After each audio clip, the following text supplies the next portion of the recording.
Now, it was very clear in my last video that I was not a fan of chapter 225, but I did say, just let Gege cook, and boy, am I glad that I let Gege cook. We thought, well, some of us may have naively thought for just a second that it was the end of good old Satoru Gojo. But most of us knew what time it is, and sometimes the simple answer is the right answer. So, let's get into Jujutsu Kaisen chapter 226. If you enjoyed the video, make sure to drop a like. Make sure to leave a comment. I want to know how you guys feel about this chapter, how you feel about the fight so far. So let me know in the comments, and let's get into it. Now, last video, obviously I'm not a genius, and I'm not the only person that thought this, but Satoru Gojo, he just used reverse curse technique to heal his head. Now, the only reason why I kind of faltered on it is because the whole taking off the head thing kind of negates reverse curse technique. That was the whole point of why Kashimo wanted to take off Hakari's head, is so that he couldn't use reverse curse technique. But the way I interpret it in this chapter is that as his neck was being cut, or like before the cut could like fully take his head off, Gojo just healed it, because Gojo is just that guy and he's just that good. So that answers that question. We get confirmation that Gojo's teleportation technique is just him basically taking his location and taking his destination and just compressing the distance between to get there. And that's the easiest way I can describe it, because I'm not a super science guy. I'm not even really the JJK guy. I'm just a guy that likes to talk about JJK. But easiest way to think about it is you have one point on a piece of paper, you have another point on a piece of paper, you fold the paper, and then the points are closer, bam, teleportation. So it's nice that we finally have confirmation about that. That was something that people in the community had already theorized and figured out, but you know, it's always nice to have the author be like, all right, good job guys, you figured it out. Gojo and Sukuna are both just different types of animals. Seeing Gojo endure all those slashes, and obviously he healed them at a certain point, but he was still fighting with all that damage, and just that panel of it all blacked out and you just see like the splashes of blood. Oh my gosh, bro. My guy Gojo was fighting with one eye.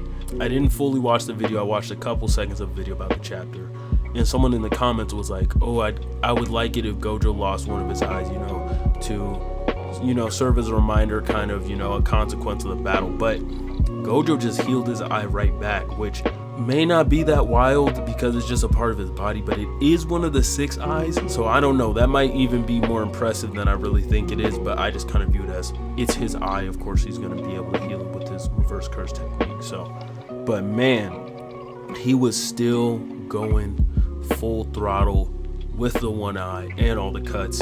Satoru Gojo, you're amazing. Gojo using simple domain as a counter, or at least to buy him some time against Sukuna, genius, just pure beauty. And I feel like it adds to the meme and legend of Miwa, so I just gotta throw that in there. Miwa may really have a chance to defeat Sukuna, or at least hold off his domain, which is the legend grows.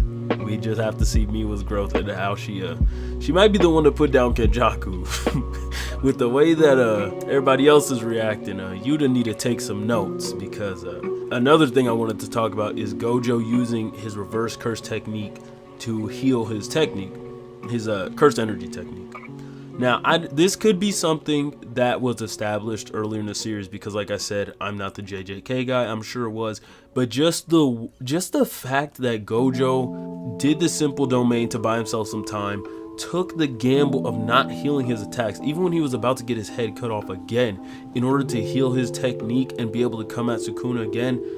Dude, like, this is why I say they're different beasts, because to just think of all that on the fly, to be able to execute it, and to just not have any type of fear or hesitation, none of that. You're just that dude, so you can do it. Insane, bro. This fight, I hope it continues like this and not what we got last chapter, because I am digging this. Still not fully enjoying the pacing, if I think about it in the 3 section of how it started last chapter now.